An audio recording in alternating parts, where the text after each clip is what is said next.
मध्य प्रदेश के बैतूल जिले के भैंसदेही क्षेत्र के किसान अनुविभागीय राजस्व अधिकारी और किसान अधिकारी के पास अपनी मांगों को लेकर पहुंचे। खराब हुई फसलों के मुआवजे एवं राजस्व द्वारा खराब फसलों का सर्वे नहीं होने के कारण सैकड़ों किसान नाराज होकर मांगों को लेकर मिलने पहुंचे। किसानों ने बताया कि उनकी फसल बुरी तरह बर्बाद हो चुकी है। अभी तक फसलों का राजस्व विभाग और कृषक विभाग द्वारा सर्वे नहीं किया गया, जिसकी वजह से उन्हें उचित मुआवजा प्राप्त नहीं हुआ है। बताइए, आज आपने कृषि विभाग आकर कृषि विभाग के अधिकारी के पैर क्यों पड़ना पड़ा? नहीं सर, मैं कि नहीं, मेरा फसल बिल्कुल बर्बाद हो गया, उसका लिए बोल रहा। अच्छा, उसके लिए आया मैं, नहीं तो दूसरा वो नहीं आया मैं। कितने एकड़ में फसल लगाई थी आप लोगों ने और कितना? 2-3 एकड़ में लगाया था बटे ठेका, फिर 10-12 एकड़ है। क्या लगाया था आपने? सोयाबीन। अच्छा, सोयाबीन और मक्का। तो क्या पैर पड़ने से आपको लगता है कि हल निकल जाए? अरे सर, अब कोई मदद कर दे मेरा तो हो जाए, अच्छा तो मेरे को अच्छा हो जाएगा भाई।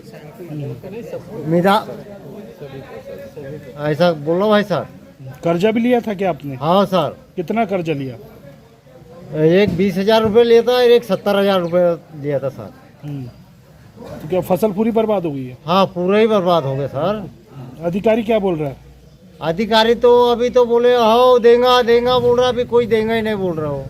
रंगीला जी, देखने में आया कि एक जो किसान है वो कृषि विभाग कार्यालय में आया और उन्होंने जो अधिकारी है उसके पैर पड़े। क्यों पैर पड़ना पड़ रहा किसानों को जो अन्नदाता है? किसानों को पैर इसलिए पड़ना पड़ रहा है क्योंकि अभी अत्यधिक बारिश हो जाने के कारण सभी किसानों की फसल हो गई बर्बाद, जिसमें फसल की हाइट हो गई ज़्यादा, जिसमें से फल नहीं लग पाए हैं। इसीलिए जो किसान हैं अधिकारी के गुहार लगाए बैठे हैं कि कुछ शासन से मुआवजे मिल जाए। इसीलिए सभी किसान आए हैं, 6-7 गांव से किसान आए हुए हैं यहाँ पर। इनको आस है कि कुछ मुआवजे की राशि मिल जाए। पैर पड़ना कितना उचित मानते हैं किसान जो कि अन्नदाता होता है और वो एक अधिकारी के पैर पड़ रहा है? क्या करेंगे, किसान तो मजबूर है, वो किसान मजबूर है, इसीलिए पैर पड़ना चाह रहे हैं। क्योंकि पैर पड़ने से अधिकारी सुन ले, इसलिए किसान पैर पड़ रहा है। तो आपको लग रहा है कि अब तक सुनवाई नहीं हो पा रही थी? नहीं, अभी तक तो सुनवाई नहीं हो पा रही है। अब देखो, फिर अब पैर पड़ने से अगर सुनवाई हो जाए तो हो जाए। इसीलिए सभी किसान लोग आए हैं कि सुनवाई के लिए। अब देखो फिर क्या करते हैं अधिकारी लोग। तो सोयाबीन की फसल और मक्की की फसल है, उस पर बीमारी होने के कारण किसानों की काफ़ी फसलें बर्बाद हो गई। आज आपके नेतृत्व में यहाँ ज्ञापन सफाई, क्या आश्वासन मिला और क्या उम्मीद रखते हैं आप लोग? अतिवृष्टि के कारण किसानों की सोयाबीन की फसल, मक्के की फसल, ज्वार की फसल सभी खराब हुई है और कुछ को तो अतिवृष्टि से हुई है और कुछ येलो मोजक की बीमारियों से खराब हो रही है। तो हमने माननीय एसडीएम महोदय को ज्ञापन के माध्यम से अनुरोध किया कि सभी कृषकों की जिन गांव की ये फसलें नुकसान हुई है, जैसे आज हमारे साथ में भिकुंड, सरई, लहास, कौड़ी, कौड़िया, धुड़िया नई, इन सभी गांव के किसान यहाँ पर आए थे और उनकी जायज़ मांग है कि हमारी फसल ख़राब हुई है।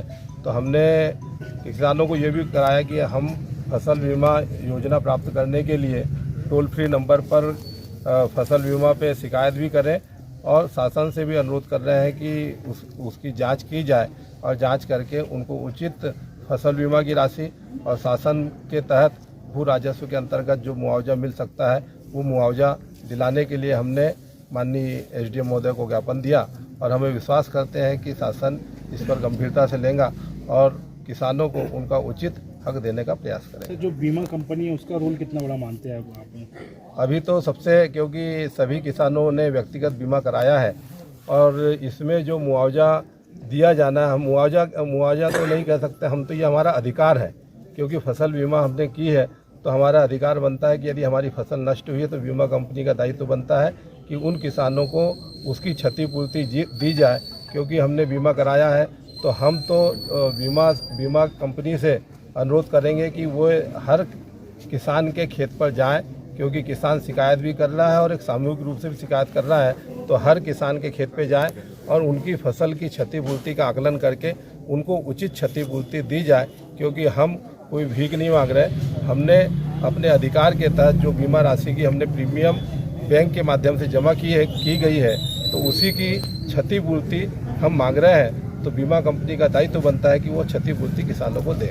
मेरा नाम संतलाल मरसकुले, ग्राम कोड़ी से बिलोंग करता हूँ। मस्कुली जी बताइए, किस तरह से आपके क्षेत्र में जो सोयाबीन मक्के की फसल बर्बाद हुई, क्या वजह है कि फसल खराब हुई है?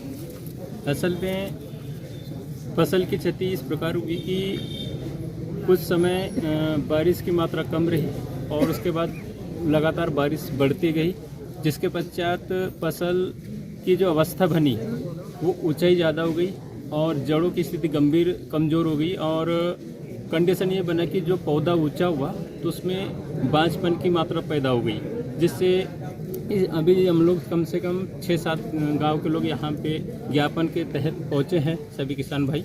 तो सभी क्षेत्र में इसी प्रकार की कंडीशन है सोयाबीन की, जिसमें उसका जो अवसर निकलेगा 0 और किसान भाइयों की जो आजीविका है, हम लोग जो खेती के माध्यम से हमारा जीवन यापन करते हैं और उसके पश्चात जो हमारा लेन देन चलता है KCC प्लस जो भी एनीबडी हमारी जो रोज़मर्रे की चीज़ें हैं और जो परिवार का भरण पोषण करते हैं, उसी के माध्यम से हमारी आजीविका के माध्यम से हम लोग इसका निर्वाह करते हैं। तो हम लोग प्रशासन से इसी तहत हम यहाँ पहुँचे ज्ञापन के लिए कि भाई हमारे क्षेत्र में जो भी किसान भाइयों का नुकसान हुआ है या मुआवजा विशेष तौर से बने। और रही बात बीमा की बात, तो हम लोग किसान भाई इंडिविजुअल भी बीमा कराते हैं और बीमा कंपनी से भी हमारा अनुरोध है कि हम लोग हमारा जो उचित प्रीमियम हमारे अकाउंट से लिया जाता है उसी मुताबिक हम लोग चाहेंगे कि बीमा कंपनी भी हमारे साथ इस प्रकार का जांच पड़ताल करे और हमारे खेती के लिए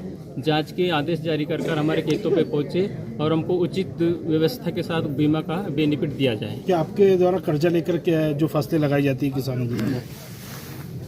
हाँ, हम लोग KCC के माध्यम से कुछ खाद बीज और राशि समितियाँ उपलब्ध कराती है, जिससे हम खेती का भरण पोषण करते हैं, बीज बोते हैं, उनकी मेहनत करते हैं। उसके पश्चात जो उसका जो फसल निकलते हैं खेती से, हम लोग उसको 0% से वापस करते हैं, परंतु यदि डिफॉल्टर हो जाए तो उनके लिए 14% के माध्यम से हम लोग उसको रिटर्न करते हैं, जिससे किसान इस प्रकार की स्थिति बनती है तो हम लोग थक जाते हैं और हमारे पर कई प्रकार का बैलेंस बन जाता है जो किसान टूट जाता है।